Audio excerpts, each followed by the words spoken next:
Another transportation table we will solve by using the VAM method. This is the transportation table they have given. By seeing the transportation table, first step is we have to check whether it is a balanced transportation table or not. Now total demand is equals to total supply, we have to check. When we check it, if it is equal, in that case we can call this as a balanced transportation table. In this case the total demand is equals to total supply, so it is a balanced transportation table. So this is the conclusion we can made in the first step. Second step is we have to choose two least values in the row as well as in the column. The two least values are 3 and 1, and here it is 2 and 6, and here it is 3 and 2. So take the difference between these two. 3 minus 1, that will be 2. Write the first penalty as 2, and here 2 and 5, the difference between 5 and 2 is nothing but 3. Similarly, and here 3 and 2, the difference between this is 1. This is first penalty row wise. In the same manner, the column penalty also we have to calculate by selecting the two least values. 3 and 2 are there, the difference between these two will be 1, and here 1 and 3, the difference between these two is 2, and here 5 and 3, the difference is 2, and 4 and 2, the difference is 2. This is the first penalty row as well as in the column wise.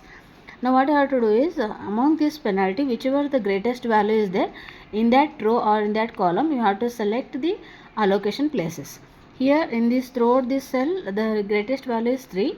In this row, whichever the least value is there, that cell is taken as the first allocation. Here the least value is 2, so we have to start the allocation from this cell.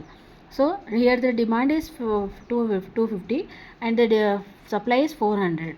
So among 400 you have supplied, your demand is 250, you are supplying 250 here. Okay, 250 is fulfilled, that's why we have to make it as 0. Among 400, 250 you have supplied, so it becomes 400 minus 250, the remaining is 150. Okay, so delete this column because already demand is fulfilled, so delete this column. So for the next table, redraw the same table as it is, find out the second penalty, that is indicated by P2. So in the second penalty, second table, A will not be there because already it is deleted. So you can redraw the table containing B, C, D supply as well as finding the value of P2. So again take the difference between 4 and 1 because the least values are 4 and 1. The difference will be 3, and here it is 6 and 5. So difference is 1.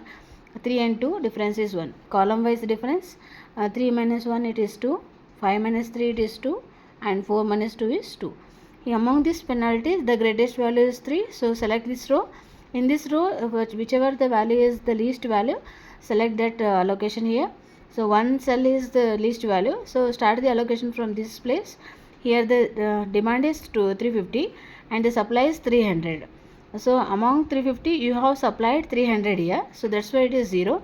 Among 350 demands, the shopkeeper supplied only 300. So 350 minus 300 will be 50 remains. 50 is the required demand again.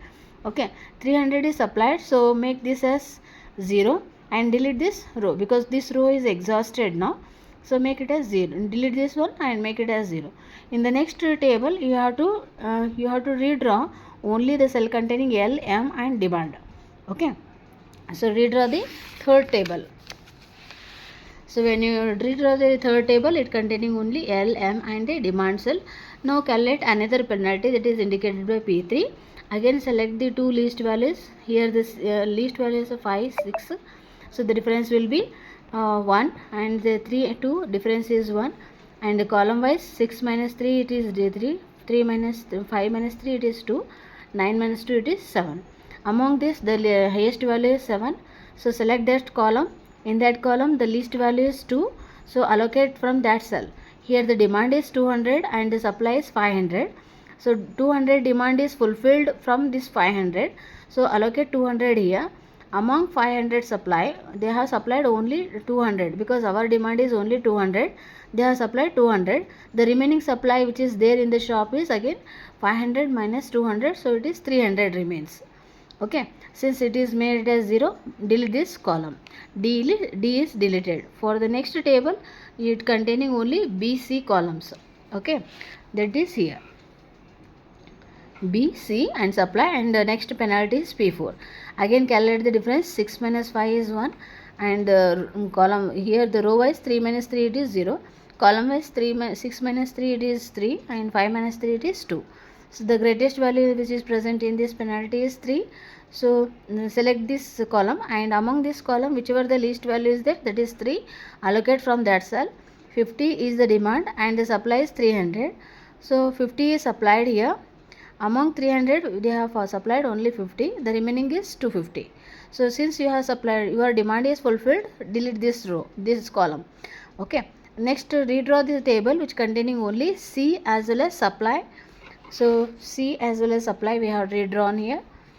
Again start the penalty, calculate the penalty. Since it containing only one column, there is no another element for the subtraction, so keep that element as it is, 5, 3, and here 5 minus 3 is 2. Now which greatest value is 5, select this row, start the allocation from this 5 cell. Here the demand is 400, supply is 150, so you have fulfilled 150 here, 150 is supplied. Among 400, 150 we have supplied here, the remaining will be 400 minus 150, so it is 250. Okay, so this is fulfilled, so we can delete this row. The left out is only one cell, that is 3. Okay, P6, next penalty will be P6. P6 containing the difference here row wise also 3 and column wise also 3, 3, 3. Okay, either you select the column wise cell or the row wise cell, no problem, because it containing only one cell. Start the allocation. 250 is the demand and the supply is also 250, so allocate 250 here. 250 minus 250, it is 0, and demand is fulfilled, that's why 250 becomes 250 minus 250, it is also, it is 0. Okay, demand is fulfilled. So what we can do is, we can tell that RIM requirement is fulfilled.